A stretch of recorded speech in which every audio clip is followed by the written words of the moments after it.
Hey, this is one of my categories. Castle month. Hello everybody. Webster's dictionary defines a castle as a large fortified building or set of buildings, but it also defines it as a massive or imposing house. So if you don't think this episode, House of Usher, is about a castle, go ahead and suck it right now and turn off this thing, okay? Hit the music.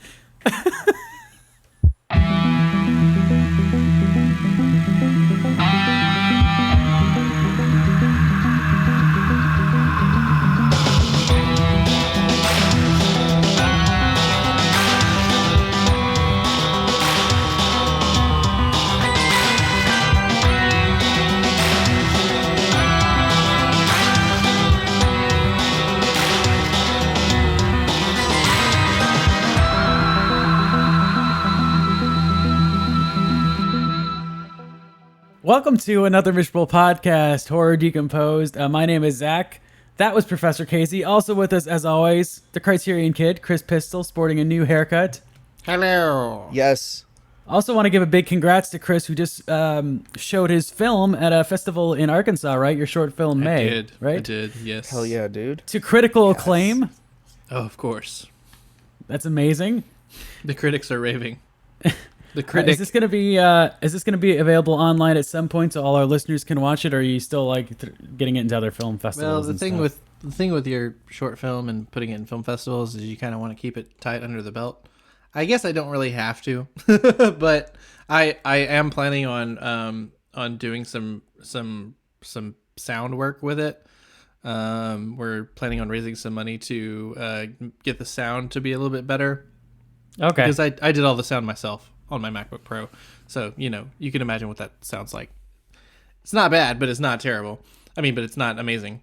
So I do want to keep it under wraps for now, at least until we get that. I have had someone ask, so there is demand for it, Chris, just so you know. Well, it depends on who this person is. Maybe I can one of our listeners. Maybe I can send them a link if they really want it.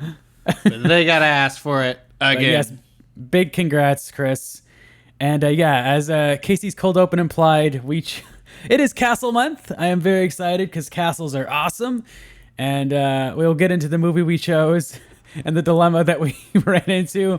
It's not a dilemma. It's literally the definition of castle, so we're fine. If the Hearst Castle's a fucking castle, the House of Usher is a fucking castle. It's pretty clear. It's just funny that there's a Vincent Price movie called The Haunted Palace, but we didn't do that one.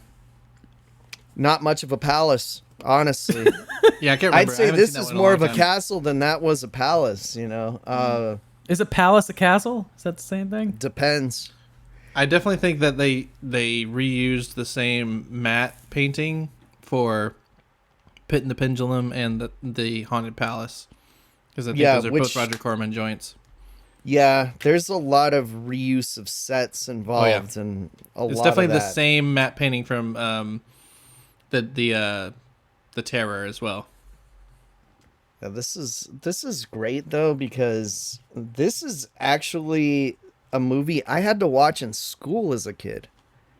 Oh, really? You went to a cool school. We watched Shrek.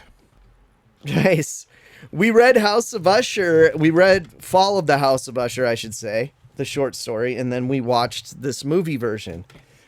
Because even back then, there is a state standard in the state of California that involves taking two versions of something and comparing the differences between the two. And there are plenty of those, and we will get into that today. So, hey, if you're a high school kid looking to cheat on an assignment about House of Usher, this might help you.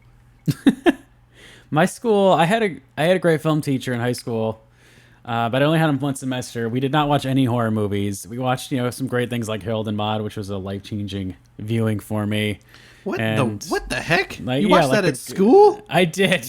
There's permission slips involved, I'm sure. School in California is gnarly. We also watched Breakfast at Tiffany's, which controversial, obviously. Controversial, but still more classy than Shrek, The Grinch, really whatever crappy children's movie was popular. I think The Graduate. We watched Finding Forrester. I'm trying to remember what else we watched. Interesting movies, some good movie, very good movies. Oh, we did watch October Sky. Nice. Harold and Maude was definitely my favorite. But yeah, no horror movies. I feel like that's just there's Even like things like Dracula or Frankenstein, you think that would be an easy thing to show in like a film class? And I'm sure some teachers do, but in my school at least we didn't. Well, considering that the one time a horror movie was screened at my high school, the teacher almost got fired for it, and it was a major controversy. I can see why it would happen. My art teacher, actually, it was after I had already graduated. She rules. She was a horror author when she nice. wasn't a teacher, and she was just an amazing person. And she showed a horror movie that had some Catholicism stuff in it that got her fired. Almost fired. They got her rehired, I think is what happened. It was a whole thing. There were a lot of protests. And now my wife shows Marvel movies at school. Nice. That's what the kids wanna Yes, watch. I've done that too. Honestly, teaching screenwriting to kids, we have watched Black Panther as a result. Nice. Getting back to our subject at hand, castles. So what is the first like castle like image you think of like in film and cinema? Is there like one that particularly jumps to like the front of your mind? My go-to castle in anything is Castle Dracula from Castlevania. It is the perfect silhouette. It's the coolest looking castle possibly imaginable, and Castlevania being my favorite franchise in video game history, it immediately stands out to me because it's a more important and lasting character than some of the other characters in the franchise. It's definitely more consistent than the main character, so very, very interesting that that's a thing. But yeah, Castlevania for sure. Nice. Chris? I feel like the word Castlevania pops into my mind, even though I probably had no real context for even what that was because I didn't play video games. But I'm definitely picturing like a castle from Scooby-Doo, one of the many castles, just those paintings. I don't think they post anymore, but there was like an Instagram that was just like Scooby-Doo locations, and it was just like the backgrounds from Scooby-Doo Nice. episodes. Yeah, they used to Very be a lot more well active than they are painted. now. Yeah. But I'd be fine with them cycling that back through again. Other than that, I'm just going to give the lame answer and say Hogwarts, because it's a pretty fucking cool castle. I mean, that's definitely a castle. Despite how you feel about it, it's a fucking cool castle. There's a lot of shit in it. It's really big. Yeah, I mean, when I think of castle, I mean, the iconic image is like Castlevania, just Dracula from the movie. Dracula's lair, Transylvania, his castle. It's a classic image in horror. I also think of a lot of fantasy. I think of, Jareth's castle in Labyrinth. There's castle in Neverending Story. There's a castle in Princess Bride, of course. Have fun storming the castle. Have you guys ever been to a real castle? I have not. Well, yeah, I mean, I guess. Well, no, Disneyland is not a real castle. I mean, if you count, Is the Hogwarts at Warner Brothers, Universal, a real castle? No, that's not a real castle. You either. do get to walk around inside of it a lot. So it makes it feel like a real castle, even though you're not actually inside that building. no, you are very much in a show building at that point. Yeah. You are in a very well-hidden show building. I'll say another fantasy film that has an awesome castle is Willow. Really kind of like, this is pre-Lord of the Rings, when you have, obviously, all the castles in that movie. I'm sorry, Lord of the Rings fans. I'm forgetting all the names right now. You get Helm's Deep. That's a pretty sick castle. That's actually like the traditional fortified sense that you're looking Yeah, for there. obviously, That one's Masters of the pretty good. Universe, you got Castle Grayskull. Yeah, big one. But one underrated castle that I think everyone should look up, and will probably end up on our Instagram page at some point because I think I tweeted it out a while ago. But the castle in Dial Code Santa Claus, freaking awesome castle. The kid lives in. I've got to give points to Disney World's castle since you can actually eat a dinner in there and meet all the Disney princesses at the same time. I did that with my girlfriend last time we went to Disney World. I'll have a trip report next month about the stuff in Florida, as far as Hogwarts, Florida. Yeah, I mean, there's such a dichotomy between like the Disney castle, and they've made so many castles, and there's so many castles in their movies, and so that image of the castle versus like your medieval horror castle. No, and their It's Dracula's Fantasyland has lair. representations of all of the Yeah. castles since they've redone it. Their Fantasyland destroys ours. I always thought it was funny that they call the castle at Disneyland Cinderella's castle, but if you watch the movie Cinderella and see the castle that's in that movie, it looks nothing like that castle. I don't know who they think they're fooling. It's supposed to be Sleeping Beauty's castle. Oh, see, I assumed it was Cinderella and the one at Disney World was Sleeping Beauty. Because Cinderella came out before Disneyland was a thing. Because Disneyland was opened in 1955, and Sleeping Beauty didn't come out until 1959. Yeah, they're still calling it Sleeping Beauty Castle in Anaheim.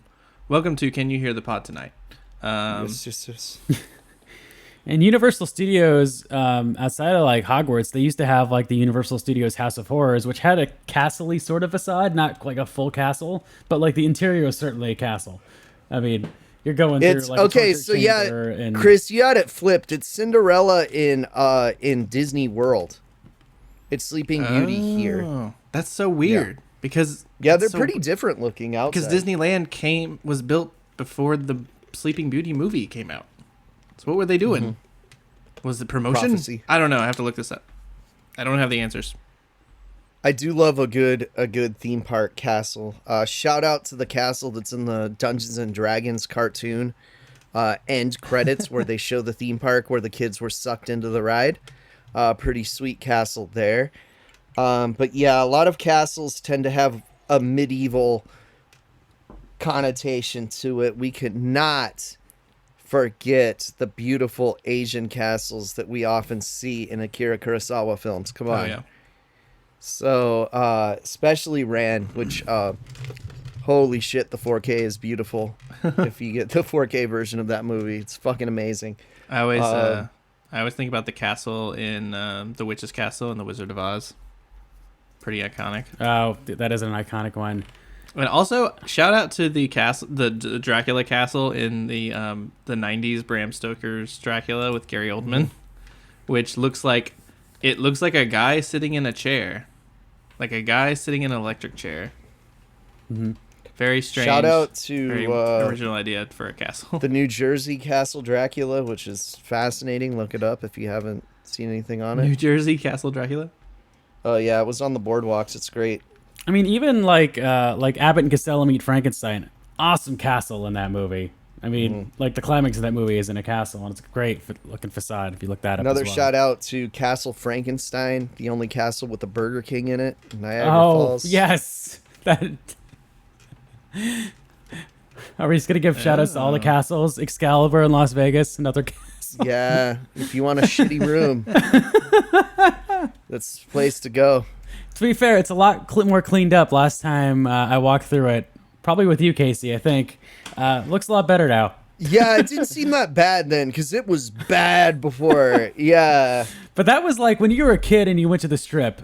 That was the place you wanted to stay at. Like I never did, but like always looking at it, I was like, dude, that place rules. Yeah, but I stayed at Treasure Island when it actually had pirate shit. Yeah, so that was the other kind one. of like a big deal. Yeah. Ooh, okay. Sorry, I just had a brain fart. My And mind went blank. also, just while we're shouting out castles, I have to give the biggest, most powerful, loving, life-changing shout out to the Castle Theater that used to be at Universal Studios that is now no longer with us. It was where the Conan Stunt Show was, and the Conan Stunt Show was a life-changing experience for me. Turned me into a lifelong fan of Conan the Barbarian. And before that, they actually had a Castle Dracula show there, which not only involved the Universal monsters, it would have the Incredible Hulk run in and start trying to beat the shit out of them, which is pretty amazing. The Ferrigno version. Good stuff. Good stuff. Weird shit you used to get away with in amusement parks, man. Really weird shit. Not very many videos exist of that. There's a couple though. I recommend checking it out. Definitely recommend checking out a video of the Conan Stunt Show as well. That was just great. But creepy castles are a little more great, right, guys? Something scary going on, something creepy going on, and Going to the Winchester Mystery House is on my bucket list. Oh, It's same. basically a modern day castle. Yeah, I mean, you can go there. You can go to Hearst Castle. Ooh, yeah. Driven by Hearst Castle. Never went in. Did you guys have any like great like castle like play sets as a kid? Castle Grayskull was probably the best one. I don't think there's really any competition for that. Some of the Lego sets were pretty great, though. Their whole castle line is pretty amazing. And a lot of those are getting re-released lately because of the anniversary of Lego. So you can get a bunch of the castle sets now. You couldn't for quite some time. I had a like just generic medieval castle with like a drawbridge, and I don't know if there was a moat or not, but I used it for all my figures. I remember as kind of a central The location. dude's version of Barbie Dreamhouse. Yep. I didn't have a castle. I mean, that's really what Castle Grayskull is. If you look at the two side by side, they're very similar, and they're made by the same company. I didn't have a castle, but I had a board game that was called 13 Dead End Drive. Oh, yeah. Hell Does yeah. anybody remember this? It's basically I know Clue. It's basically Clue meets Mousetrap, because there were all of these little set pieces of ways to kill people. And it was like, basically you had like all of these characters out of an Agatha Christie novel, and someone was going to die in different ways, like and then there were nun style, and there were all of these different ways on the board game to kill these little character pieces. And one Slightly was like Mousetrap style. yeah, very interactive. Mousetrap style. And there was one where it would like flip you into the fireplace. There's one where it would like knock you down a little flight of stairs. One That where painting would fall on you. yeah, a chandelier would fall on you. There was one where it would like a little suit of armor would like fall on top of you. And I don't really remember playing the game much. I just remember setting those things up and then like killing these little people. Much like Mousetrap. I don't think I've ever played the game the way you're supposed to play it. No. Yeah. See you later, Chef. The game's 13 Dead End Drive, where you can get rich by accident. It's nighty-night for the hairdressers. Someone will inherit a fortune, but everyone's dying to bump you off. A little trick for the fortune teller. First out of 13 Dead End Drive, while their picture is above the mantel, wins. Lights out for the boyfriend. The fun's alive with 13 Dead End Drive. Yeah, there's for more castle-themed fun, I highly recommend Hero Quest as well. That's a little bit more moving into Dungeons and Dragons territory, but a lot of the gameplay takes place in a castle/dungeon. So that's some good stuff. But yeah, Dark Crystal, another really great castle. Sorry, just giving a shout out. Pretty gnarly design there. So we've talked about our favorite We have. castles, but one of my favorite castles in the really big house sense is the House of Usher. Now, if you read the original story, it's not really clear if it's more castle-y or not, because they call it a house the whole time, but it's because Poe is very clear that originally the House of Usher meant the family. Like, think of like the House of Dragons, Game of Thrones kind of stuff, right? Mm-hmm. Now, he said that the peasants in the area, since people started being in the house, being so associated with the house, it started to just be kind of synonymous with the house itself. So it kind of lost its original meaning. But in the original short story, he goes out of his way to describe turrets. So that's a little bit more castle-y right there. There certainly are a lot of tapestries. And there's suits of armor, and there's a whole crypt. So I think it's pretty clear this is some pretty castle-y shit here. The only thing I think again, holding it back is the fact that the movie, at least, does take place in New England, in America. Not a very castle Hearst Castle in the middle of California. Okay, yeah, that's an exception for sure. Yeah, and it was moved from England brick by brick. That's true. He does say it was moved from England. So okay, that's a good one. Which must have been very difficult at that time period. I don't know how you Some move might a say house. fucking impossible. Yeah, It's a very castle-y mansion, if nothing else. Yeah, and unnecessary. I don't know why you would need to move a house from Europe to America. that's why the house has an ass crack. right down the middle of it. It looks like it's made of sand. Yeah. So let's dive into this movie, shall we? This is our feature scare.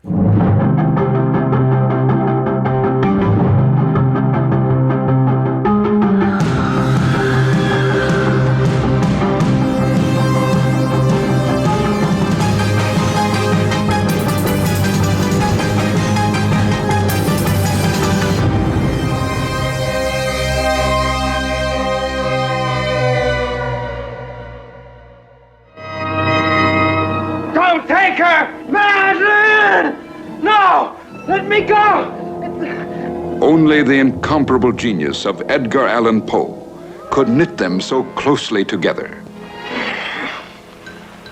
The burning passions of the purest of loves. The deadly passions of the madly prurient. Madeline, you're leaving this house with me tomorrow. Only I could. For hundreds of years, evil thoughts and evil deeds have been committed within these walls. The house itself is evil now. Here they all are. Ushers. This is monstrous. It waits for me, because very soon I shall be dead. Oh, Madeline, come away with me now.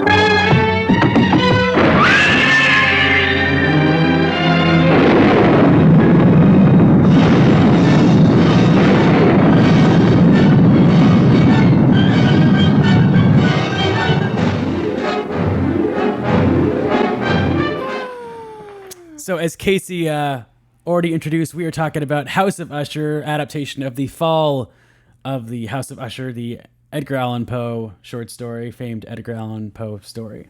Yeah, my Blu-ray says that this movie is called The Fall of the House of Usher. It goes by both. Yeah, it's interesting because it's Maybe they thought that was a considered spoiler. the most it's considered the most accurate adaptation Corman's done of a Poe work. But it's not accurate. That's the thing. They've changed quite a bit from the original short story. Especially the motivations of our main character. Original short story, our main character is the narrator. He is a childhood friend of Vincent Price's character, okay? So they are buddies, and he's coming to visit his friend, and then he realizes how weird and fucked up that he is. There was no engagement for the sister. It's a major plot hole that the sister fucking ever left the house in the first place to go to Boston. Yeah, That is not something never that explained. happens in the original story. So he knew Usher as a kid when he was able to leave the house and go to school, and goes and visits him, and he's like, holy shit, this guy is creepy as fuck. He's weird looking, and he keeps talking about cursed houses and all that stuff. Also, way more clear on the incest overtones in the original story. I'd say in like the first page, they say that the family tree has no branches. Dodo. They very much skirt over that, and like I don't think if you hadn't read the short story, which I actually haven't, but I've read synopsis of it, and I know that is a theme in it. I don't think you would know that happened.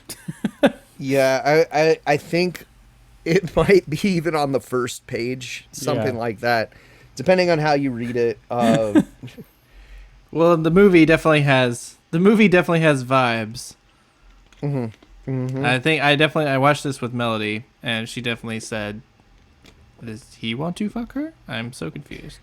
See, the problem is like Crimson Peak stole so much from this, and they're totally Oh, yeah. fucking. Oh yeah, so- Crimson Peak just goes all the way with it. Yeah, so you're kind of like reading Spoilers. post Crimson Peak into it. You haven't seen Crimson Peak? I have not seen Crimson Peak. Oh my god! Shout out to the castle in Crimson Peak. Yeah, that one's great. This is my first viewing of House of Usher as well. It's been on my list for a while. Yeah, this one I had to watch in school. None of the other Corman ones ever made it into any kind of lesson plan. Shame. There should be a yeah. Corman Vincent Price class. I've never done this myself. My kick-ass Poe lesson plan revolves around the Cask of Amontillado. I'm more of a Cask of Amontillado guy. No really cool movie version that I know about that's school appropriate as far as I know. But great Poe story. This story, What are some I've other read better Poe differences? stories. What are some other read- differences between the book and the movie? Well, the sister scares him to death instead of choking him to death. Ooh. So it's a lot more subtle, the death, and the caving in of the house and the damage. It just kind of sinks into the kind of swampy lake. See, that's where Roger Corman comes in, because if Roger Corman and Vincent Price are making a movie together, the house must burn down in the last reel. We got fire. We almost got a little bit of an explosion. You know, we get everything like sinking in. So yeah, those are pretty major differences as well. Kind of the whole reasons for entombing the sister are a little different because the love story is kind of removed from it as well. So it's interesting. I would suggest reading it. I don't think it's Poe's best work, but it's fucking good. And anything by Poe is something you should be reading. Yeah. Did you guys watch this on Amazon? Yeah, and the sound I believe Kris has it on Blu-ray, right? Yeah, I watched it on Blu-ray. Yeah. Lucky duck. From Yeah, the Shout Amazon. Factory. The sound quality on Amazon sucks. The picture isn't great either. It's not HD. I think it's HD on Apple maybe, but I haven't tested that. But, That's a darn shame. This movie looked yeah. really good on Blu-ray. Yeah, I'm sure. Yeah, I had to. It's one of those movies that I had to crank the TV up, but I mean, it makes sense with everyone whispering. But then when he starts yelling at Usher, it got extremely loud. So the sound mix is a little weird. It's It funny still you mentioned looks that, great. Yeah, it's funny that you mentioned, Casey. It's not like your favorite Poe story, or you think it's the best Poe story. I don't think this is my favorite Vincent Price Roger Corman collaboration, but it's still great. It's still up there. It's still in the top 5, I think. Yeah, because he's so awesome in this when he's telling the story of the family. Yes. And how will your evil ever end? No. Fucking great. I love that one. I think maybe we should give a brief plot synopsis on this, Okay, because we haven't. sure. For people who haven't watched this yet, because we haven't talked Okay, about it. a nice, handsome young man goes to Oh, poor Philip. a very creepy house. That poor bastard. Very much like when our buddy Keanu goes to visit Count Dracula. Lot of influence on that scene, how it was shot by Francis Ford Coppola. But he wants to go marry his girlfriend, who has a really weird brother that may be an albino, maybe? I guess, yeah, and I guess she never mentioned any of this, by the way. I guess she never mentioned to him that it's pretty much a mystery, like how they met in Boston, why she was in Boston. Yeah. I guess she never mentioned the fact that she comes from a cursed bloodline and that she lives with her brother in a creepy castle in the woods and surrounded Her by brother death. has many defects, I would call them. Ailments. He calls them ailments. He's like a tissue man. Yes, he's basically Mr. Glass. Right. But sensitive to sound even. Sensitive to sound, and even the faintest light torments his eyes, yet he's being blasted with like a really big, like, whatever light they're using on set here. Yeah. I mean, his face is like fully lit. Like, is that not bothering him? He was also apparently, so the Blu-ray that I have also comes with an introduction that Vincent Price gave on a TV station in like the early 80s. And he gives a little behind the scenes info. Apparently he was wearing like pancake white makeup as well. But you couldn't really even tell because his hair is so like bleached. So yeah, but it makes him like glow even more, I think, in this. There's also like multiple instances where he raises his voice, even though he says like that loud noises are excruciating to him. I think it would have been creepier if he's just like whispering the whole movie, like, "What are you doing here?" They make his whole ailment sound way worse in the original story because he can't even eat anything other than the most bland food without... He says that in the movie. Oh, he does. Okay, yeah. Yeah, it's like he can only eat mash. Anything but like the softest silk will like just Oh yeah, mess scratch up his feels skin. like 1,000 needles or something. Yeah, yeah. his skin. Okay, so that's all from the story. They kind of make his sister sort of suffer from it. I think that's why she's eating gruel all the time. Well, I think it's kind of like left to the imagination of whether or not anything is actually wrong with his sister. Like, because she seems perfectly fine. I mean, she was in Boston living the good life. So I mean, up until like the climax of the movie, it feels like a Munchausen by proxy sort of Yeah, thing in going the on here. short story, she's known for falling into catatonic trances. Yeah. They put the cards on the table a little too much. It totally feels like Vincent is like gaslighting her and making her believe that she's sick, and absolutely. yeah, it's and then you find out, well, there's more to the story perhaps, and that he's not And completely full of shit. We He's do got get to these- see Vincent talk about his cursed family with some of the coolest paintings ever. Awesome paintings. I love them so Where much. are I want these all of paintings them. today? I don't know. I want all of them though. They've got to be somewhere. Those could not have been thrown away. Okay, so Chris, if you had to settle for one, who would it be? Because I would love that pirate, the last one that he the talks about. The pirate is the standout, I think. I don't know. I'd have to look at them all again. They're pretty great. Like I watched that scene 3 times just because I wanted to see the paintings again. It's so great. I mean, the And they're creepiest supposed to one be his is paintings, so- The creepiest one is the woman who has like no. I guess none of them really have eyes, but this like big black hair and like black eyes. Yeah, there are some. There's got to be replicas on Etsy, right? Surely. So the scene we're describing is about midway through the movie, and it's Vincent taking Philip on a tour, basically a family tour of the degenerates in the house of Usher, and that just their bloodline is just full of terrible people that have done terrible things, and so he's showing him all these paintings of the people that lived in this house and the miserable lives they lived, and just mass murderers and harlot. He's just like harlot. All right, so I do got a name for you guys. Bert Schomburg did these paintings. Oh, well I done, think Bert. I think I want the Yes. one that's just of the house itself, which is like hanging up in the main room. Yeah. Oh, where it's on fire. Right. Yeah. Symbolism. And I think Foreshadowing. it's just really wet in the original short story. There's Vincent no Price fire. is he like not only is he like chewing every scene, he's like savoring every last drop of every last like piece of dialogue. in this Yeah, but movie. when doesn't he though? Yeah. Really? No, but it's so. That's why he's the best. I can hear the scratch of rat claws within the stone wall. Mr. Winthrop, 3/4 of my family have fallen into madness, and in their madness have acquired a superhuman strength, so that it took the power of many to subdue them. Do you not exaggerate, sir? Perhaps there have been in your family certain peculiarities of temperament, but Peculiarities of temperament? How diplomatically you put it.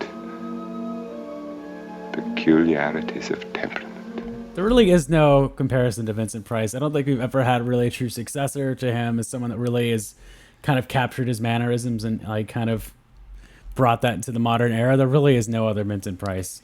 If you can chew the scenery talking about mildew and how to remove it, There's or how definitely to great sell actors. vitamins. We definitely have some good actors who bring their A game every time. Like Willem Dafoe, Yeah. comes to mind as like a great actor who's like never phones it in.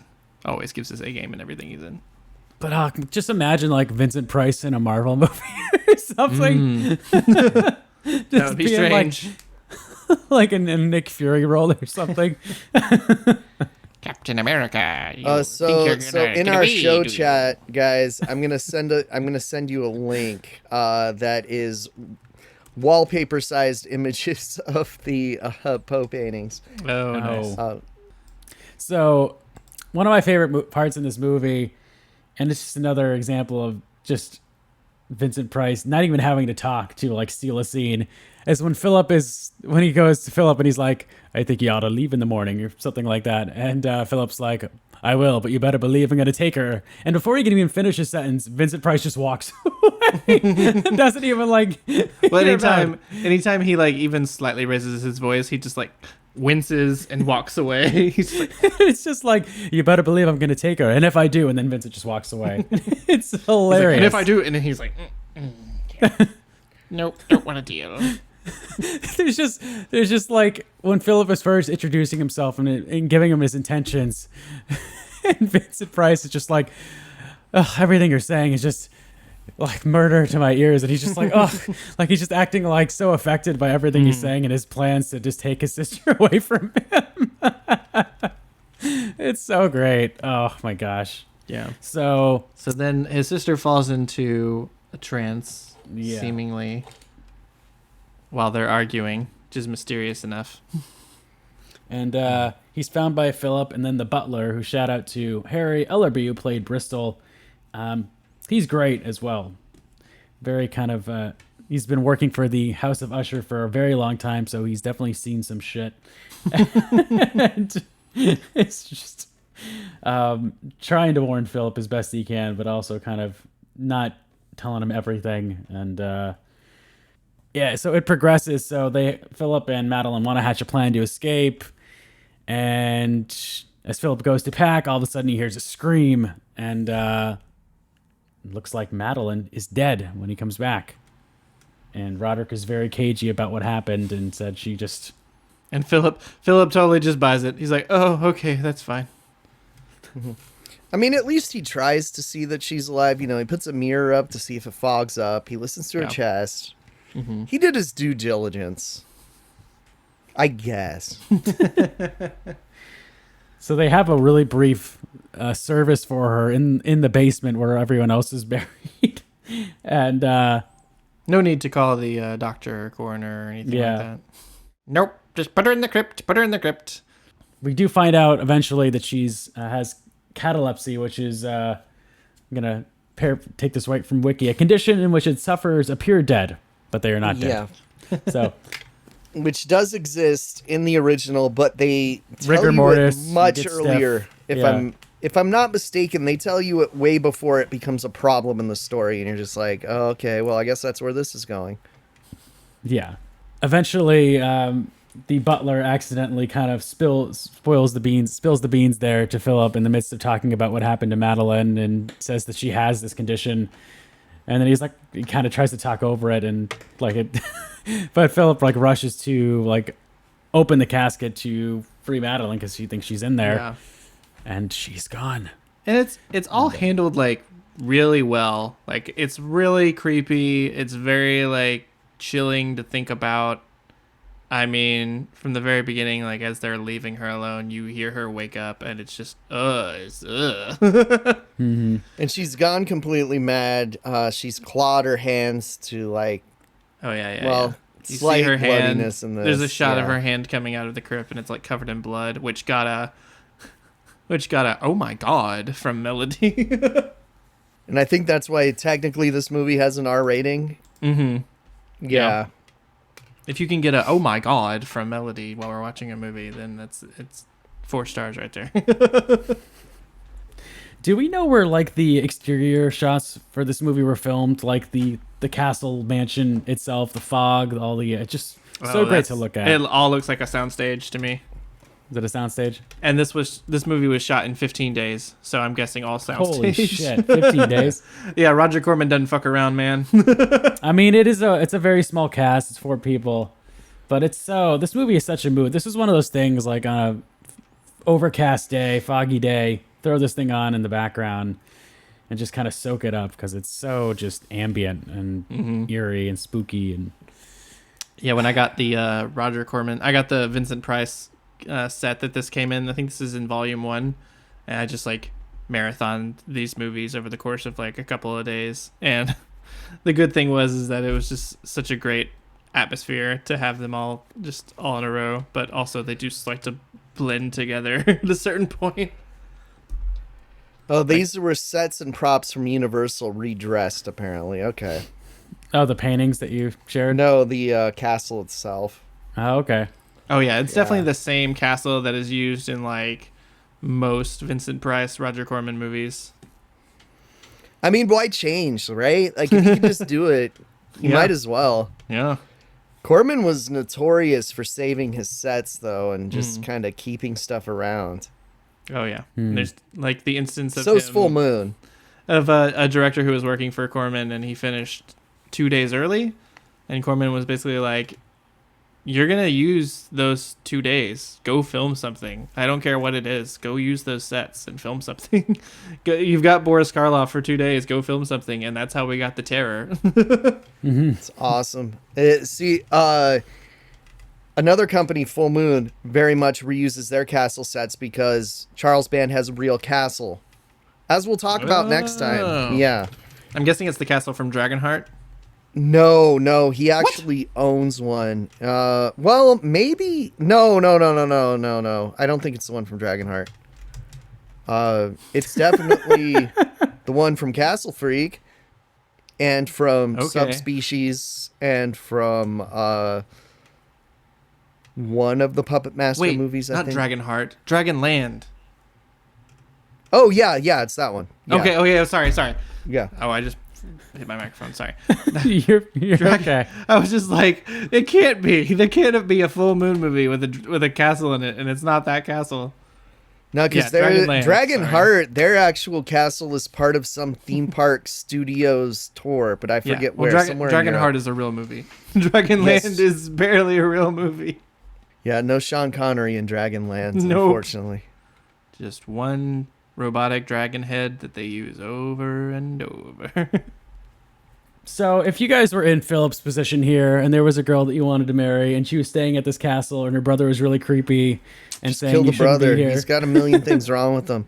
You think one pillow over his face would solve a lot of problems? You just push him once and he's down. He's not getting back Yeah, you up. flick him and he would internally bleed to death. I don't know. I don't know, man. Vincent Price, like he's taller than I thought he was. I forgot that Oh, he he was. was I didn't very realize tall. he's like Casey's height. So But he also stands next to Christopher Lee a lot. That's the problem. And he's like 6'7", you know? I was definitely doing my impression during sections of this movie. It's like where Vincent Price is like, "Come to dinner," and I was like, "I've made salmon in the dishwasher." I know, but you think that like it's surprising that Philip never gets to a point where he's just like, "Oh, F this shit." Like I'm done. Considering 20 minutes of the runtime, and this is mostly a tight hour and 20 minutes. At least 20 to 30 minutes of the runtime is arguing with the brother, saying, "I'm going to leave," and him saying, "No, you're not." But those scenes are great. And one of the other things in this movie that we didn't talk about is the fact that the house is kind of trying to kill him throughout the film. The chandelier falls and tries to break. The walls are shaking.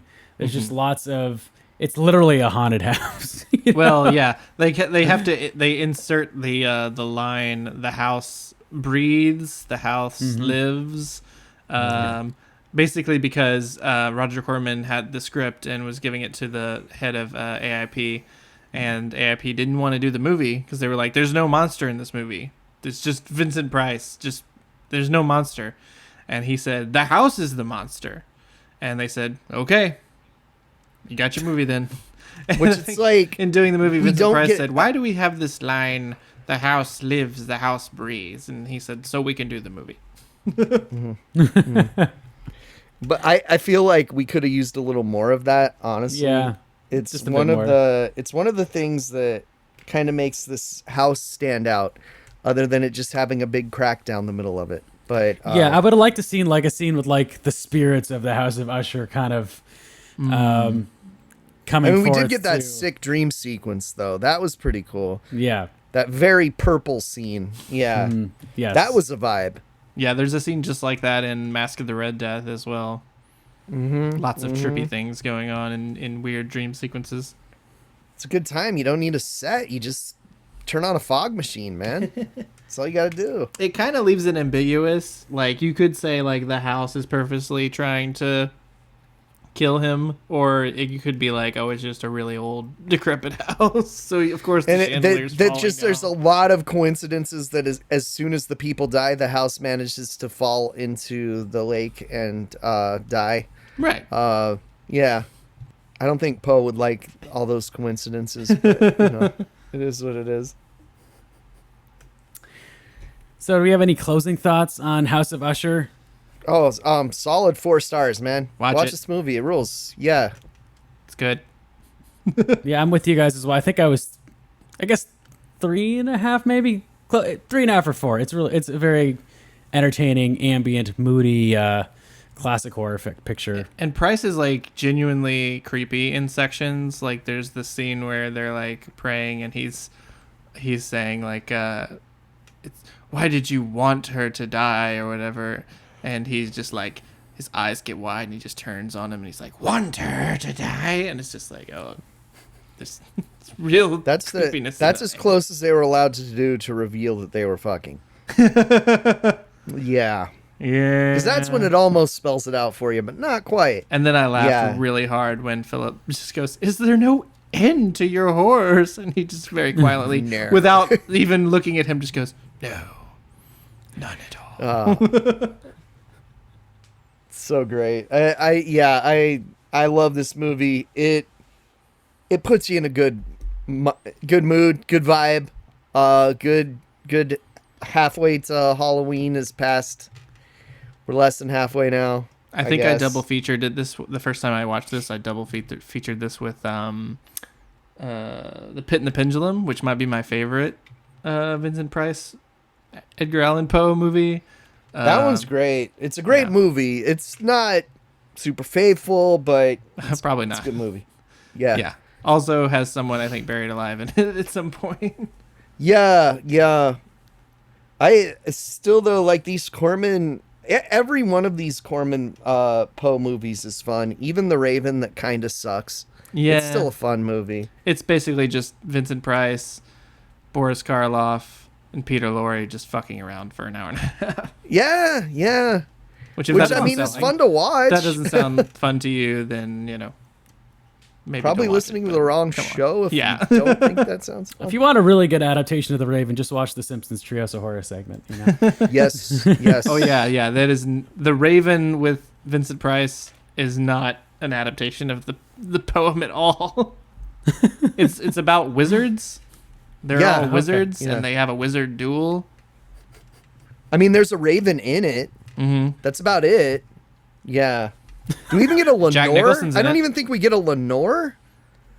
Jack Nicholson's in I it? think he has there's definitely a love.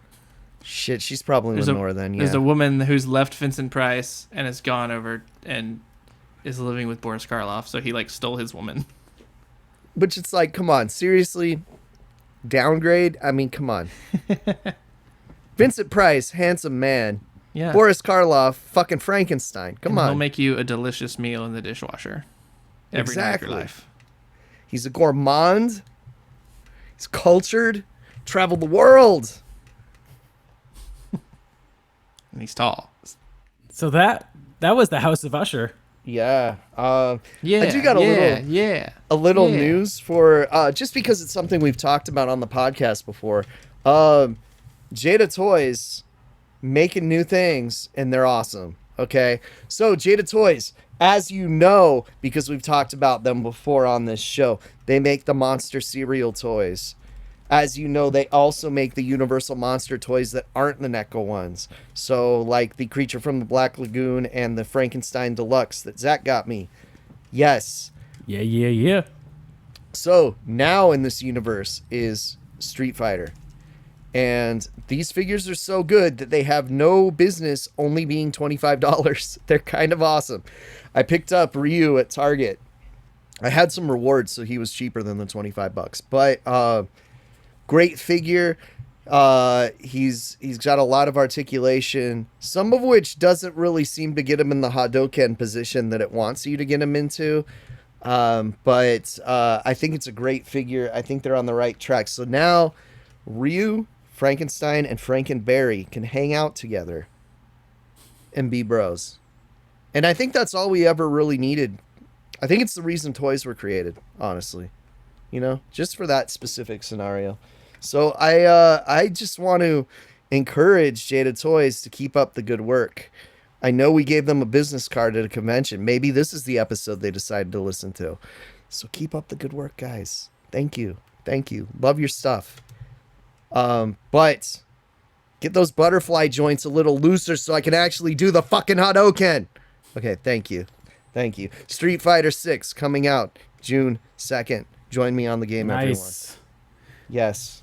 Have you guys seen did you guys see the trailer for like the Secrets of Mogwai show that's coming out soon, I think? No, I saw a poster for it. When is I that saw coming out? leaked information about it. No, it's like the trailer is out. It looks cute. It's very different tone from Yeah, it takes Joe place Dante in China. tweeted about it. Prequel to Gremlins, takes place in China. Looks like it might have gotten the Joe Dante seal of approval. Yeah, first episode comes out in 10 days on HBO Max, I think. Is that correct? Yes. Mm-hmm. Or just Max now? Fuck. Come on, man. What are you gonna do? If you want to hear us talk about another Vincent Price film, check out our episode on The Abominable Dr. Phibes. Very different movie, but fantastic. We did that, I think, a couple years ago, almost 2 years ago, June 2021. So check out that. I'm pretty sure we catalog. have just a Vincent Price weekend on our board at some point, so we'll definitely be revisiting. Oh, Yeah. I think he is on. I mean, we've got there's plenty of we've them. done There's plenty of Monster Vincent Club Price too, movies. right? Didn't we talked do about- Monster Club. We've definitely talked about it in one episode or another. I'm not sure when, but we've definitely talked about it. I don't think we talked about Madhouse. We talked about Madhouse. No, we should, but we haven't. Love Madhouse. I watched it. I don't think we've talked about it though. The So sick face paint in that one looks so fucking cool. Yeah, it's awesome. that's our episode this week. Short and sweet. You can find us on Instagram at AMP Horror, as well as YouTube and Twitter at AMP Horror. Make sure to follow us on Instagram. Above all else, though, that is our main hub. And subscribe to us on YouTube. And any streaming service you listen to us on, we're on pretty much all of them. And hey, if you enjoy what we do, please consider leaving us a nice review on Apple Podcasts or Spotify. That would really, really help us out. We would greatly appreciate that. So if you're enjoying this, if you think we're at least semi-amusing, leave us a couple words. Yeah, comment on our YouTube guide. Even if it's just semi-amusing. Yeah. If you're listening to us on YouTube, if you're one of those weirdos, leave us a comment. Okay. I see you, Joe. I see you comment. Thank you. Every time. I love it.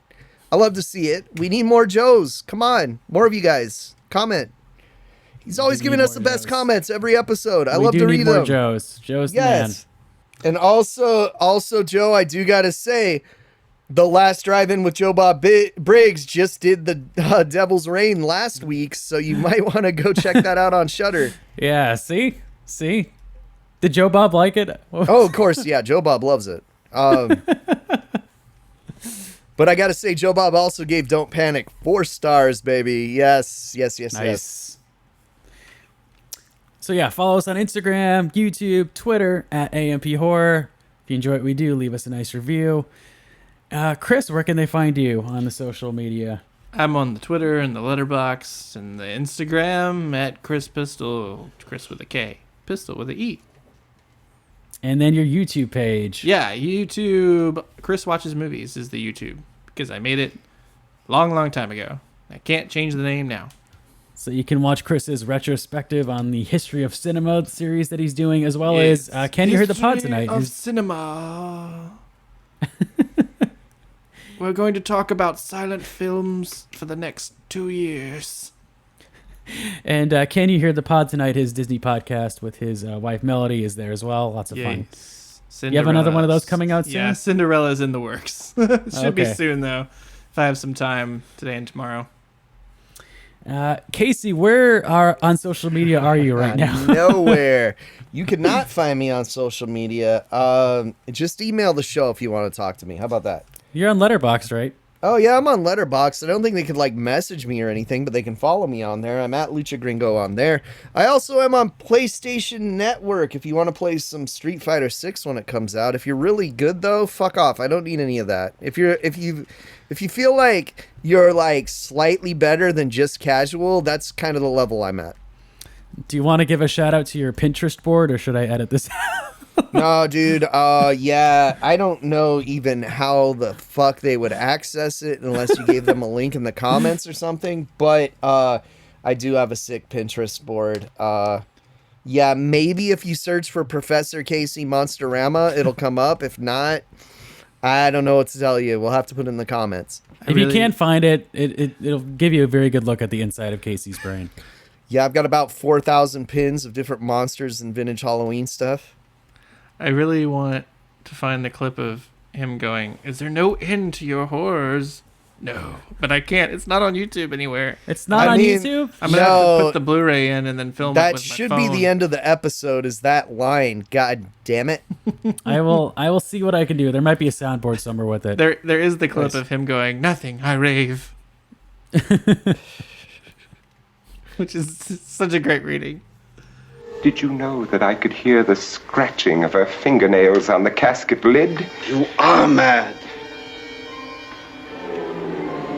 Be done! What? Nothing, I rave. Nice. Okay, and if you're listening this long, our next episode is going to be Castle Freak, and hopefully Kevin's going to join us. Hopefully. We'll see. Scheduling permitting, we'll get Kevin on here too. Yeah, we'll look at the original, and maybe we'll talk about Barbara Crampton's remake that she made a couple years ago, just recently. So that'll be fun. You can also find me on Instagram, Letterboxd, at AMP Horror, and Twitter as well.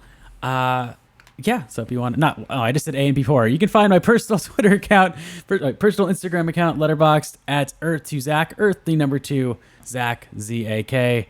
That is where you can find me. It's also his PSN. You can play him on Street Fighter 6. You'll win really easy. Yeah, thank you for listening, everyone. And tell us, what are your favorite castles in film, TV, in horror, elsewhere, video games? We want to know what comes to mind when you think of a castle. So, yeah, you can write us at anothermishfulpodcast@gmail.com or just at our Instagram. I'll probably pose that question on Instagram as well, so you can just respond to that post. Awesome. We will see you guys next time. Hope you're having a wonderful May. Castle Sunshine.